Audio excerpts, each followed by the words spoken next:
खुद उसके चाचा जो विनायक विजेता पत्रकार थे वो एक्सपायर किए, वो लड़का कभी आया ही नहीं बंधुगंज। ये हमको लगता है कि 89 के और पहले से ही मैंने यहाँ आना जाना उसका बिल्कुल बंद। NIT पटना का प्रोडक्ट है, NIT पटना से कंप्यूटर इंजीनियरिंग किया। 5-8 साल का था उस समय भेंट है, उसके बाद तो यहाँ कभी बंधुगंज आया ही नहीं। सही में ये है, हमारे घर में कम से कम 20 के बेरोजगार लड़के हैं, एक को पूछना तक जॉब नहीं लगाया। नमस्कार, आप लाइव सीरीज देख रहे हैं और मैं हूं आपके साथ रिया। देखिए, इस वक्त नीट पेपर लीक मामले में EOU जांच कर रही है। बिहार से भी कई लोगों का नाम सामने आया है। ऐसे में मुख्य सरगना की बात करें तो इस सॉल्वर गैंग में मुख्य सरगना में से एक जो मुजफ्फरपुर से अस्थायी निवासी बताए जाते हैं, अतुल वत्स, और जो उनका पैतृक गाँव है वो जहानाबाद है। जहानाबाद में जब उनके परिवार वालों से पूछताछ की गई तो बड़ा खुलासा परिवार वालों ने किया है। कहा है कि जो अतुल है वो एक रिटायर्ड प्रशासनिक ऑफिसर का बेटा है, लेकिन ये लोग अभी 10 से 15 सालों के बीच में कभी नहीं आए। अतुल के पिता अरुण भारती जो है कभी कभी गांव आया करते हैं, लेकिन अतुल जो है इतने सालों में कभी भी नहीं आया है। जरा गांव वालों को सुनाती है, उसके बाद पूरी जानकारी जो हम आपको विस्तार से देते हैं। गांव वालों को सुनिए, परिवार वालों को सुनिए कि वो क्या कुछ कह रहे हैं।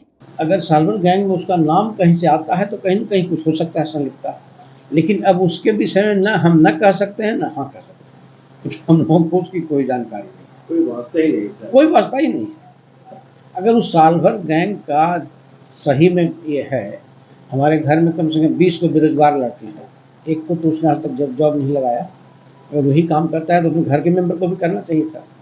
आज तक किसी को तो कुछ नहीं लगाया, तो उसमें उसकी संलिप्तता है नहीं है, इस विषय में मैं तो कुछ नहीं बता सकता। क्योंकि हमको लगता है कि 89 के और पहले से ही मैंने यहाँ आना जाना उसका बिल्कुल बंद है। NIT पटना का प्रोडक्ट है, NIT पटना से कंप्यूटर इंजीनियरिंग किया है। उसके बाद वो कब किया था, साल तो याद हमको नहीं है। नहीं, यहाँ से नहीं, सब मुजफ्फरपुर या चाचा जी का पोस्ट, जब चाचा जी इंजीनियर थे तो सासाराम रहे, बेगूसराय रहे, यहाँ से कोई शिक्षा नहीं। मेडिकल का विद्यार्थी थे जी, मेडिकल का विद्यार्थी थे। मेडिकल नहीं, इंजीनियरिंग का। अरुण कुमार केसरी भी यहाँ बहुत कम कोई फंक्शन में आते हैं, ऐसे उनका भी यहाँ, लेकिन वो आते हैं फंक्शन में, वो आते हैं। सामने आने पर तो पहचाना जा सकता है, क्योंकि बचपन में तो आता ही था। सच पूछा जाए तो हम तो उस व्यक्ति को अब चिन्ह भी नहीं सकते हैं। 5-8 साल का था उस समय भेंट है, उसके बाद तो यहाँ कभी बंधुगंज आया ही नहीं। इतना इस घर में शादी ब्याह हुआ, मास्टर साहब एक्सपायर किए, गौरी जी के पिताजी एक्सपायर किए, उस खुद उसके चाचा जो विनायक विजेता पत्रकार थे वो एक्सपायर किए, वो लड़का कभी आया ही नहीं बंधुगंज। अब उसके बारे में हम लोग से क्या पूछते हैं। आज जब उसका नाम आता है इस तरह के घोटाले में, या फिर घर वाले को या उनके परिजन को कैसा लगता है? उसको परिजन को क्या लगेगा, परिजन को क्या लगेगा? जो कभी आ ही नहीं रहा है बंधुगंज, तो परिजन को क्या लगेगा? परिजन देखता है, सुनता है, लेकिन जो व्यक्ति आए बंधुगंज तब ना। तो पैतृक गांव से कोई कनेक्शन नहीं, कोई कनेक्शन नहीं है। पैतृक गांव में आदमी चिन्ह भी नहीं सकता है, हम तो नहीं चिन्हेंगे। आप रिश्ता में कौन होते हैं? रिश्ता में हम भाई लगते हैं उसके। नहीं, हम नहीं चिनते हैं, और मेरा अपना गोतिया है। कुछ मोबाइल पर लोग देखा था तो हम लोग को फ़ोन किया कि बंधुगंज में अतुल वत्स कौन है, तो हम बोले कि हमारा चचेरा भाई का लड़का है। इतना तो पता है। इसका मतलब कोई भी ऑफिशियल लोग यहाँ पर आए थे जो अधिकारी? ना अभी कोई नहीं आया। पुश्तैनी मकान ना, कल गांव का जो नाम आया ना बंधुगंज का, तो जो बंधुगंज हमारे बारे में जानता है, लोग फ़ोन किया कि अतुल वत्स कौन है, अरुण कुमार केसरी कौन है। उसका बेस कहाँ है, रहता कहाँ था? यहाँ कहाँ रहता है? यहाँ के अलावे मैंने क्या रहता? हम लोग को कोई पता नहीं कहाँ वो रहता है। पिताजी मुजफ्फरपुर में रहते हैं, बाबा उसका रहते हैं मुजफ्फरपुर में।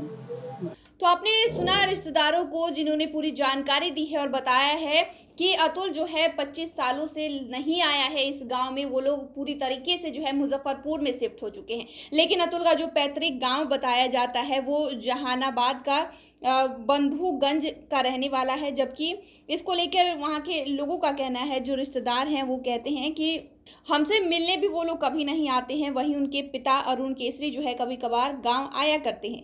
अतुल और उनके पिता जो है अरुण केसरी पूरी तरह से मुजफ्फरपुर में शिफ्ट हो चुके हैं, लेकिन बताया जाता है कि अतुल जो है ईओयू के हत्थे अभी तक नहीं चढ़ा है, उसकी जांच लगातार हो रही है। वहीं उसके पिता के बारे में बता दें तो एक प्रशासनिक ऑफिसर रह चुके हैं जिनका नाम जो है कॉमनवेल्थ गेम में वो डिप्टी डायरेक्टर थे और उनका जो है उस समय घोटाले में नाम आया था जो सीबीआई के शिकंजे में भी फंसे थे।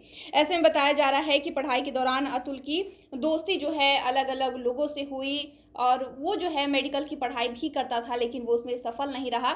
इसी का वो जो गुस्सा है वो अतुल में आज तक बना रहा है और ऐसे में ईओयू की टीम जो है वो लगातार जांच कर रही है और अतुल की तलाश में जुटी हुई है, क्योंकि एक मुख्य सरगना का सदस्य बताया जा रहा है। नीट पेपर लीक मामले में एक मुख्य आरोपी के तौर पर अतुल वत्स का नाम सामने आया है। तो फिलहाल के लिए इतना ही। चैनल को सब्सक्राइब कर ले, फेसबुक पेज को लाइक कर ले। वीडियो देखने के लिए शुक्रिया।